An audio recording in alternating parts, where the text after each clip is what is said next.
একজন জনপ্রিয় সুন্দরী নায়িকা বয়স বাড়ার সাথে সাথে তার সৌন্দর্য হারাতে থাকে, কিন্তু সৌন্দর্যের নেশা তাকে নিয়ে যায় এক অন্ধকার জগতে। এক রহস্যময় ঔষধ ব্যবহার করে সে তৈরি করে নিজের সবচেয়ে সুন্দর ভার্সন। শুরুতে সবকিছু ঠিকঠাকই চলছিল, কিন্তু সময় বাড়ার সাথে সাথে বাড়তে থাকে তার লোভ আর সৌন্দর্যের নেশা তাকে নিয়ে যায় জীবনের সবচেয়ে কঠিন পরিস্থিতিতে। কিভাবে সে নিজের প্রতিস্বরূপ একজন মানুষ তৈরি করেছে আর শেষ পর্যন্ত তার সাথে কী বা ঘটেছিল, এসব প্রশ্নের উত্তর জানতে হলে আপনাকে দেখতে হবে সম্পূর্ণ মুভিটি। তাহলে চলুন দেখা শুরু করা যাক 2024 সালে মুক্তি পাওয়া অন্যতম সেরা survival thriller movie the substance. মুভির শুরুতে একজন সায়েন্টিস্টকে দেখানো হয়। তিনি একটি নতুন সিরাম বা ঔষধ আবিষ্কার করে। এরপর এটি একটি ডিমের কুসুমের ওপর প্রবেশ করানো হয়। কিছুক্ষণ পর দেখা যায় ডিমের কুসুমটির কোষ ভেঙে দুটি কুসুম তৈরি হয়েছে। তার এই নতুন আবিষ্কারের নাম দেওয়া হয় দ্য সাবস্ট্যান্স। এর পরের সিনে দেখানো হয় কয়েকজন লোক মিলে এলিজাবেথ স্পার্কল নামের একটি স্টার তৈরি করছেন। এলিজাবেথ একজন সুন্দরী মডেল এবং একটি টিভি শোয়ের হোস্ট। এলিজাবেথের সৌন্দর্যে একসময় সবাই মুগ্ধ ছিল, তার জনপ্রিয়তাও ছিল আকাশচুম্বী। তখন সবাই এলিজাবেথ স্পার্কল নামের স্টারের কাছে এসে ভিড় জমাতো, কিন্তু সময়ের সাথে সাথে তার বয়স বাড়তে থাকে, সৌন্দর্য তার কমতে থাকে, আর একসময় সবাই তার উপর থেকে আগ্রহ হারিয়ে ফেলে। দেখা যায় ওই স্টারটি এখন ভেঙে গিয়েছে, কিন্তু সেটা ঠিক করা নিয়ে কারো কোনো মাথা ব্যথা নেই। এলিজাবেথের বয়স এখন 50 বছর, কিন্তু সে এখনও সেই টিভি শোতে কাজ করে। একদিন শোয়ের শুটিং শেষ করে এলিজাবেথ ওয়াশরুমে যায়। লেডিস ওয়াশরুম লক থাকায় এলিজাবেথ জেন্টস ওয়াশরুমে যায়। কিছুক্ষণ পর সেখানে টিভি শোয়ের প্রডিউসার আসে ওয়াশরুমে কাজ সারতে। তিনি ফোনে এলিজাবেথকে নিয়ে কারোর সাথে কথা বলছিল। প্রডিউসার বলে, এলিজাবেথ এখন বুড়ো হয়ে গিয়েছে, ওর জন্য আমার শোয়ের টিআরপি কমে যাচ্ছে, ওকে নিয়ে আর শো চালানো যাবে না। এই শোয়ের জন্য এখন নতুন কোনো সুন্দর মুখ খুঁজে বের করতে হবে। প্রডিউসার চলে যাওয়ার পর এলিজাবেথ বেরিয়ে আসে। এতক্ষণ সে প্রডিউসারের সব কথা শুনে ফেলেছে। এসব শুনে এলিজাবেথ আয়নায় নিজের মুখ দেখে, আর এই অপমানের কারণে সে অনেক কষ্ট পায়। এরপর এলিজাবেথ প্রডিউসারের সাথে দেখা করে। প্রডিউসার তাকে সরাসরি বলে দেয় যে সে তার শোয়ের জন্য এখন নতুন মুখ খুঁজছে। সেই সাথে সে এলিজাবেথকেও অপমান করে। অপমানিত হয়ে এলিজাবেথ মন খারাপ করে বাড়ি ফিরছিল। ড্রাইভ করার সময় এলিজাবেথ দেখতে পায় রাস্তায় লাগানো তার একটি পোস্টার ছিঁড়ে ফেলা হচ্ছে। এলিজাবেথ বুঝতে পারে এখন আর তার কোথাও কোনো গুরুত্ব নেই। এলিজাবেথ ড্রাইভিংয়ে অন্যমনস্ক হয়ে যায়, আর তখনই একটা গাড়ির সাথে তার ধাক্কা লাগে।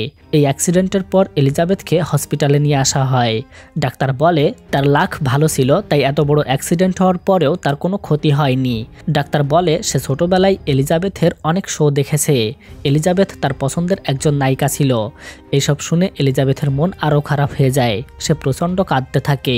এরপর নার্স এলিজাবেথের মেরুদণ্ডের হাড় চেক করে বলে, you are a perfect candidate, all the best. এরপর নার্স এলিজাবেথের জ্যাকেটটা তাকে দিয়ে দেয়। নার্সের হাতে তখন একটা সাইন মার্কের মতো পোড়া দাগ দেখা যায়। এলিজাবেথ হসপিটাল থেকে বেরিয়ে আসে। কিছুক্ষণ পর সে তার জ্যাকেটের পকেটে কিছু একটা দেখতে পায়। হসপিটালের সেই নার্স তার পকেটে একটি পেন ড্রাইভ রেখে দিয়েছিল। সেই পেন ড্রাইভে লেখা ছিল দ্য সাবস্ট্যান্স, আর পেন ড্রাইভটি যে কাগজে মোড়ানো ছিল সেটাই লেখা রয়েছে ইট চেঞ্জ মাই লাইফ। হঠাৎ করে সেখানে ফ্রেড নামের একজন লোক আসে। ফ্রেড এলিজাবেথের সাথে একই স্কুলে পড়তো। ফ্রেড তখন থেকেই এলিজাবেথকে পছন্দ করত, এমনকি এলিজাবেথের জন্য সে এখনও অবধি বিয়ে করেনি। ফ্রেড এলিজাবেথকে ডেটে যাওয়ার কথা বলে। এলিজাবেথও ফ্রেডের কথায় রাজি হয়ে যায় এবং তার থেকে তার অ্যাড্রেসটা নিয়ে নেয়। ফ্রেড তখন অ্যাড্রেস দিয়ে সেখান থেকে চলে যায়। এরপর এলিজাবেথ বাড়িতে গিয়ে সেই পেন ড্রাইভটি ওপেন করে। সেখানে একটি ভিডিওতে দ্য সাবস্ট্যান্স সিরামের ব্যাপারে বলা হচ্ছিল। ভিডিওতে বলা হয় যে এটি এমন একটি সিরাম যা আপনার বডি সেল থেকেই আপনার চেয়ে সুন্দর, পারফেক্ট এবং আপডেটেড ভার্সন তৈরি করতে পারবে। এটি আপনার পুরনো বডি থেকেই একটি নতুন সত্তা তৈরি করতে পারবে। কিন্তু এখানে একটা জিনিস মনে রাখতে হবে, আর সেটা হলো আপনার দুটো সত্তা থাকলেও আপনি আদতে একজনই মানুষ। এক সপ্তাহ পর পর আপনার বডি চেঞ্জ করতে হবে। এইসব দেখার পর এলিজাবেথের প্রথমে পুরো বিষয়টি ভুয়া মনে হয়, তাই সে পেনড্রাইভটি ডাস্টবিনে ফেলে দেয়। রাতে এলিজাবেথ একটি বারে যায়, কিন্তু সেখানে গিয়ে এলিজাবেথ বুঝতে পারে কেউ তাকে পাত্তা দিচ্ছে না, অর্থাৎ কারো কাছেই এখন আর তার কোনো গুরুত্ব নেই। এতে রাগে ক্ষোভে এলিজাবেথ পুরো ভেঙে পড়ে। সে আবারও ডাস্টবিন থেকে পেনড্রাইভটি তুলে নিয়ে আসে। এরপর ভিডিওতে থাকা নম্বরে কল দিয়ে জানায় যে সে এই সাবস্ট্যান্সটি নিতে চায়। অপর পাশ থেকে তার অ্যাড্রেস জানতে চাওয়া হয়, সাথে তাকেও একটি অ্যাড্রেস দেওয়া হয়। পরের দিন সকালে এলিজাবেথ দেখতে পায় নিউজ পেপারে ওই টিভি শোয়ের মডেলের জন্য বিজ্ঞাপন দেওয়া হয়েছে, আর সেখানে উল্লেখ করা আছে যে ক্যান্ডিডেটের বয়স হতে হবে 18 থেকে 30-এর মধ্যে। এরপর এলিজাবেথের কাছে একটি পার্সেল আসে, সেখানে তাকে একটি কোড পাঠানো হয় যেখানে লেখা ছিল 503 নম্বর লকার। এরপর এলিজাবেথ ফোনে বলা সেই অ্যাড্রেসে চলে যায়, আর সেখানে 503 নম্বর ড্রয়ার থেকে সে একটি বক্স নিয়ে আসে। বাড়ি এসে এলিজাবেথ বক্স খুলে পেয়ে যায় সেই কাঙ্ক্ষিত সাবস্ট্যান্স নামের ঔষধটি। এখানে অনেক জিনিস ছিল, যেমন অ্যাক্টিভেটর সিরাম, সুইচ, বিশেষ খাবার, আর সেই সাথে একটি মেসেজ যে তুমি আসলে একজন। এরপর এলিজাবেথ অ্যাক্টিভেটর সিরাম নিজের শরীরে ইনজেক্ট করে। এর কিছুক্ষণ পর তার শরীরে তীব্র যন্ত্রণা হতে থাকে। এলিজাবেথ মাটিতে পড়ে গিয়ে গড়াগড়ি করতে থাকে। এরপর এলিজাবেথের শরীরে অদ্ভুত পরিবর্তন দেখা যায়। তার চোখের একটি মণি থেকে 2টি মণি তৈরি হয়। শরীরের অন্যান্য কোষও তখন দ্বিগুণ হতে থাকে। এরপর তার মেরুদণ্ড ছিঁড়ে বেরিয়ে আসে একটি নতুন মানুষ, অর্থাৎ এলিজাবেথের আপডেটেড ভার্সন। এলিজাবেথ তার নতুন এই সুন্দর মুখ দেখে নিজেই নিজেকে বিশ্বাস করতে পারছিল না। এলিজাবেথ তার ওল্ড বডিটাকে পড়ে থাকতে দেখে। এরপর ওল্ড বডির মেরুদণ্ড সেলাই করে দেওয়া হয়। এরপর সেখান থেকে পাঠানো বিশেষ খাবার এলিজাবেথের পুরনো বডিতে ইনজেক্ট করা হয়। এতে এলিজাবেথের পুরনো বডি অ্যাক্টিভ থাকবে। এরপর এলিজাবেথ তার নতুন বডির দিকে খেয়াল করে। সে তার সৌন্দর্য বিশ্বাসই করতে পারছিল না। সারা রাত তার ঘুম হয় না। পরের দিন সকালে এলিজাবেথ দেখে তার শরীর কিছুটা দুর্বল লাগছে। তার নাক দিয়ে প্রচণ্ড রক্ত বের হচ্ছিল। এলিজাবেথের মনে পড়ে সে পুরো প্রসেসের একটা স্টেপ মিস করে ফেলেছে, আর সেটা হলো স্ট্যাবিলাইজার নেওয়া, অর্থাৎ নতুন বডিকে স্টেবল রাখার জন্য তার পুরনো বডির মেরুদণ্ড থেকে সিরাম বের করে নতুন বডিতে ইনজেক্ট করতে হবে। এলিজাবেথ তাই করে। এরপর তার নতুন বডি সুস্থ হয়। এলিজাবেথ ঠিক করে সে তার আগের শোতে ইন্টারভিউ দিতে যাবে। এলিজাবেথ একটি দামি ব্র্যান্ডেড ড্রেস কিনে সেই টিভি শোতে ইন্টারভিউ দিতে চলে যায়। সেখানে সবাই তার সৌন্দর্যে মুগ্ধ হয়ে যায়। এলিজাবেথ তার নাম বলে শু, আর এরপর থেকেই তার নতুন নাম হয় শু।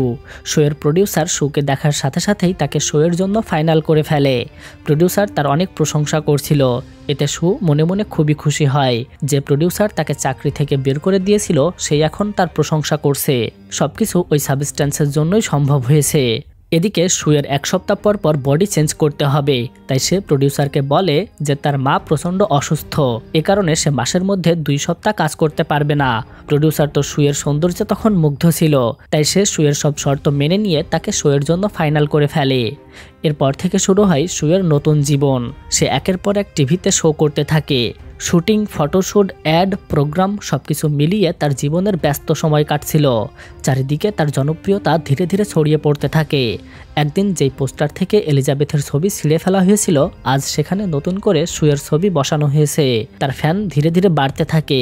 তাকে দেখার জন্যই সবাই টিভিতে শো দেখতে শুরু করে। শোয়ের টিআরপি দেখে প্রডিউসারও তখন খুবই খুশি হয়ে যায়। এভাবে ধীরে ধীরে 1 সপ্তাহ পেরিয়ে যায়। এরপর আসে শুয়ের বডি চেঞ্জ করার দিন। এখন থেকে আগামী 1 সপ্তাহ তাকে পুরনো বডিতে থাকতে হবে। 1 সপ্তাহ পর সে আবার নতুন বডিতে শিফট করতে পারবে। তাই সে আবারও বডি চেঞ্জ করে আগের এলিজাবেথের রূপ ধারণ করে। শু এলিজাবেথ হওয়ার পরে শুয়ের বডিটা নিচে পড়ে থাকে। এলিজাবেথ সেখানে খাবার ইনজেক্ট করে বেরিয়ে আসে। এলিজাবেথ তার অফিসে যায়, কিন্তু সেখানে কেউ এখন আর তার দিকে ফিরেও তাকায় না। সবাই শুয়ের সৌন্দর্য নিয়েই প্রশংসা করছিল। প্রডিউসার এলিজাবেথকে তার সব জিনিসপত্র দিয়ে দেয়, আর তাকে অপমান করে বলে যে সে তার শোয়ের জন্য নতুন মুখ পেয়ে গিয়েছে। এলিজাবেথের মতো বুড়োর এখন আর এখানে কোনো দাম নেই। তোমার সময় ফুরিয়ে গিয়েছে এলিজাবেথ, তোমাকে এখন আর কেউ দেখতে চায় না। তাই তোমাকে একটা রান্নার রেসিপির বই ধরিয়ে দিলাম। বাড়িতে গিয়ে রান্না করে খেয়ে বেঁচে থাকো। তোমার এখন থেকে আর কাজ করার দরকারই নেই। প্রডিউসার এসব বলে সেখান থেকে চলে যায়। এলিজাবেথ তার জিনিসপত্র নিয়ে বাড়িতে চলে আসে।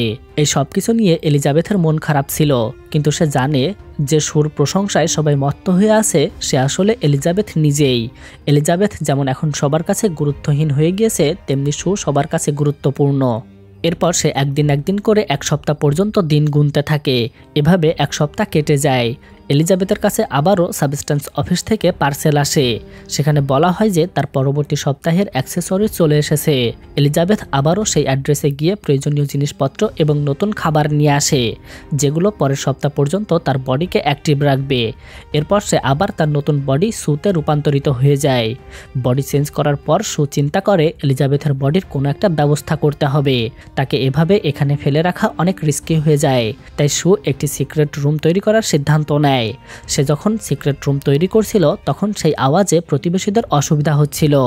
একটা লোক তখন কমপ্লেন করার জন্য সুয়ের বাসায় নক করে, কিন্তু বাসা থেকে সুয়ের মতো একজন অতি সুন্দরী মেয়েকে বেরিয়ে আসতে দেখে লোকটা তার সিদ্ধান্ত পরিবর্তন করে।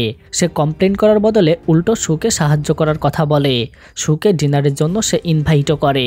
সু তার কথায় খুব একটা গুরুত্ব দেয় না, সে নিজের কাজে মনোযোগ দেয়। এরপর সু একটা সিক্রেট রুম তৈরি করে সেখানে এলিজাবেথের বডিটা লুকিয়ে রাখে। এরপর সু আবার তার কাজ শুরু করে। এভাবে দেখতে দেখতে আরও এক সপ্তাহ চলে যায়, কিন্তু সু তার নিজেকে নিয়ে এতটাই ব্যস্ত ছিল যে সে এলিজাবেথের শরীরে শিফট করার কথা প্রায় ভুলেই যায়। এদিকে এলিজাবেথের খাবারও শেষ হয়ে যাচ্ছিল, কিন্তু সেদিন সুয়ের একটি ছেলের সাথে ডিনারে যাওয়ার কথা ছিল, তাই সে এইসব বিষয় খেয়াল না করেই এলিজাবেথের বডি থেকে সিরাম বের করে নেয়। এরপর সে ওই ছেলেটার সাথে ঘুরতে বেরিয়ে যায়। সে রাতে সেই ছেলেটাকে বাড়িতে নিয়ে আসে, কিন্তু কিছুক্ষণ পর সু মাথা ঘুরে পড়ে যায় আর তার নাক দিয়ে রক্ত বের হচ্ছিল। তাই সে দৌড়ে এলিজাবেথের রুমে চলে যায়। সু নিয়ম ভঙ্গ করে আবারও সিরাম নেয়। এলিজাবেথের বডির খাবার শেষ হয়ে গিয়েছিল, তাই সুকে তার পুরনো বডিতে শিফট হতে হয়। পরের দিন সকালে এলিজাবেথ দেখতে পায় তার পুরো রুম অগোছালো হয়ে পড়ে রয়েছে। এলিজাবেথ জানালার সাথে একটা নোট দেখতে পায়, সেখানে লেখা ছিল অতিরিক্ত ড্রিঙ্ক করার কারণে ড্রাইভ করা যাবে না আর তার নিজের দিকে খেয়াল রাখতে হবে। এলিজাবেথ কাগজটি ধরার জন্য হাত বাড়ায়, কিন্তু তখন সে দেখতে পায় তার একটি আঙ্গুল পচে গিয়েছে। এটা দেখে এলিজাবেথ অনেক ভয় পেয়ে যায়। এলিজাবেথ বুঝতে পারে যে রুলস ব্রেক করে তার বডি থেকে সিরাম বের করা হয়েছে আর এ কারণেই তার হাতের আঙ্গুলের এই অবস্থা হয়েছে। এরপর এলিজাবেথ সেই সাবস্টেন্স দেওয়া কোম্পানিকে ফোন করে। এলিজাবেথ বলে সাবস্টেন্স মিসইউজ করার কারণে তার হাতের একটা আঙ্গুল পচে গিয়েছে, সেটা ঠিক করাতে চায়। কিন্তু অপর পাশ থেকে তাকে সাফ জানিয়ে দেওয়া হয় যে এর কোনো উপায় নেই। একবার সাবস্টেন্স ব্যবহার করা হয়ে গেলে তার আর কোনোভাবেই পুরনো অবস্থায় ফিরিয়ে আনা সম্ভব নয়। কিন্তু তার কাছে অন্য একটি সুযোগ রয়েছে। সে যদি চায় তাহলে এখানেই সবকিছু বন্ধ করে দিতে পারে, কিন্তু এটা করলে সে আর কখনোই সুয়ের বডি ব্যবহার করতে পারবে না।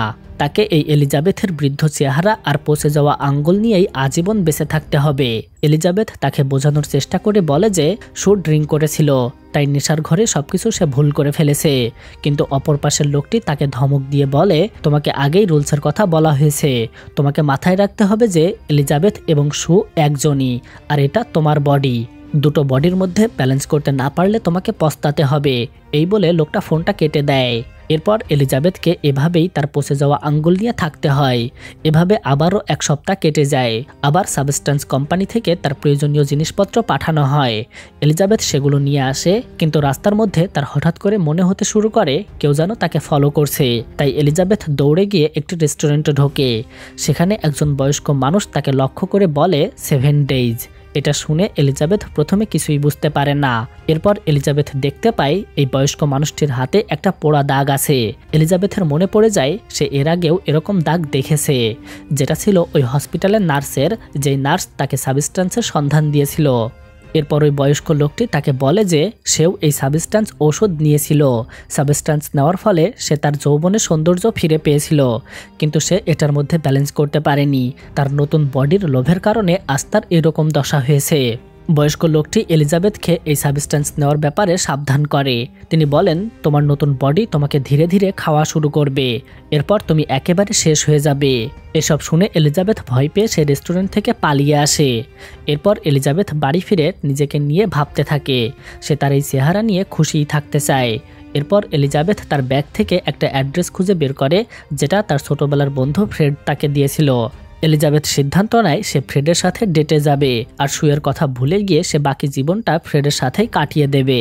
সৌন্দর্য শেষ হয়ে যাওয়ার পর পুরো পৃথিবীর মানুষ তাকে ভুলে গিয়েছে, কিন্তু ফ্রেড একমাত্র মানুষ যে আজ পর্যন্ত তার জন্য অপেক্ষা করে আছে। এমনকি এলিজাবেথকে ভালোবেসে ফ্রেড কখনো বিয়েও করেনি। তাই এলিজাবেথ ফ্রেডকে ফোন করে জানায় যে আজ রাতে তারা দুজন একসাথে ডিনার করবে। রাতে এলিজাবেথ ফ্রেডের সাথে ডিনারে যাওয়ার জন্য সুন্দর করে রেডি হয়। বের হওয়ার আগে এলিজাবেথ আরেকবার সুকে দেখে নেয়। সুয়ের চেহারা দেখার পর এলিজাবেথ আরও একটু মেকআপ করে সুন্দর করে সেজে নেয়। কিন্তু বের হওয়ার আগে এলিজাবেথ সুয়ের একটা পোস্টার দেখতে পায়। সুয়ের ছবি দেখার পর এলিজাবেথের সব কনফিডেন্স শেষ হয়ে যায়।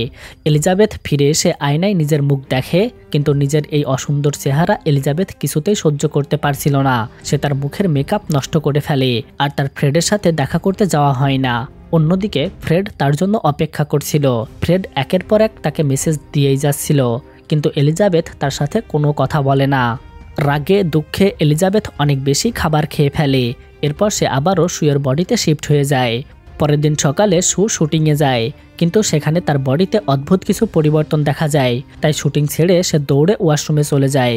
ওয়াশরুমে যাওয়ার পর তার বডি থেকে একটি আস্ত চিকেন বের করে আনে, যেটা আগের দিন রাত্রে এলিজাবেথ খেয়েছিল। এসব দেখে ভয় পেয়ে লাফিয়ে ওঠে, কিন্তু তারপর বুঝতে পারে এসব আসলে তার স্বপ্ন ছিল। তাই এটাকে সে বেশি পাত্তা না দিয়ে শুটিংয়ের জন্য বেরিয়ে যায়।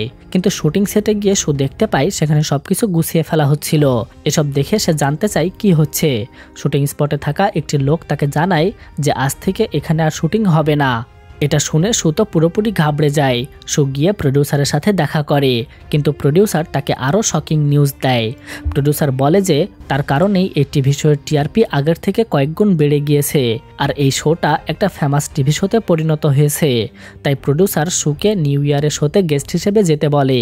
এসব শুনে অনেক বেশি খুশি এবং ইমোশনাল হয়ে যায়, আর কিছু চিন্তাভাবনা না করেই প্রডিউসারকে হ্যাঁ বলে দেয়।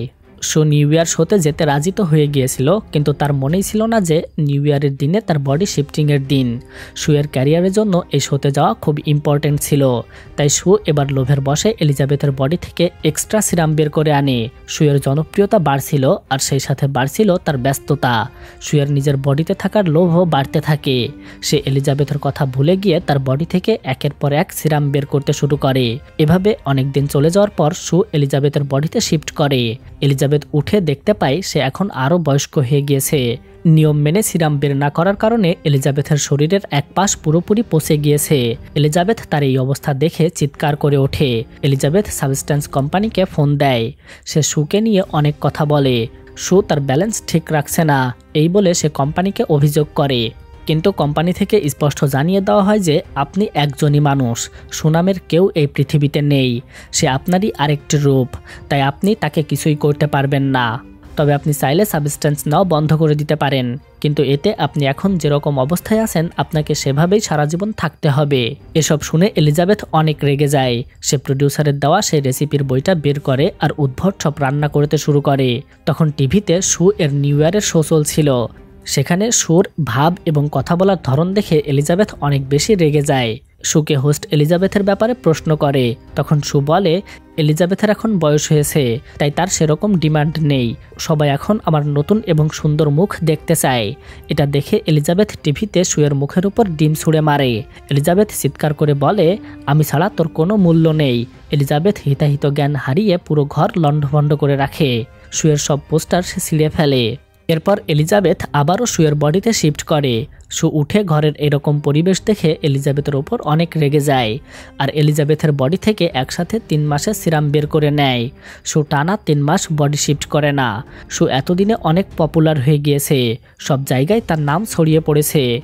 একদিন তার বয়ফ্রেন্ডকে বাড়িতে নিয়ে আসে, কিন্তু হঠাৎ করে তার শরীর দুর্বল লাগতে শুরু করে। তাই সে সিরাম নিতে এলিজাবেথের রুমে যায়, কিন্তু এবার আর নতুন বডি থেকে কোনো সিরাম বের হয় না। এটা দেখে ভয় পেয়ে যায়। সে সাবস্ট্যান্স কোম্পানিকে ফোন দিয়ে জানায় যে বডি থেকে কোনো সিরাম বের হচ্ছে না, তার এখন কি করা উচিত। তখন কোম্পানি থেকে তাকে জানানো হয় যে আপনি সব সিরাম বের করে নিয়েছেন, এখন নতুন সিরাম তৈরি হওয়ার জন্য আপনাকে অপেক্ষা করতে হবে, আর তার জন্য আপনাকে পুরনো বডিতে শিফট করতে হবে। কোনো উপায় না পেয়ে তার পুরনো বডিতে শিফট করে।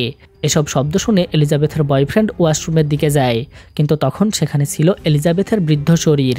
এলিজাবেথের পুরো শরীর পচে গিয়েছে, তার মাথার সব চুল পড়ে গিয়েছে, তার চোখ কুঁচকে গিয়েছে।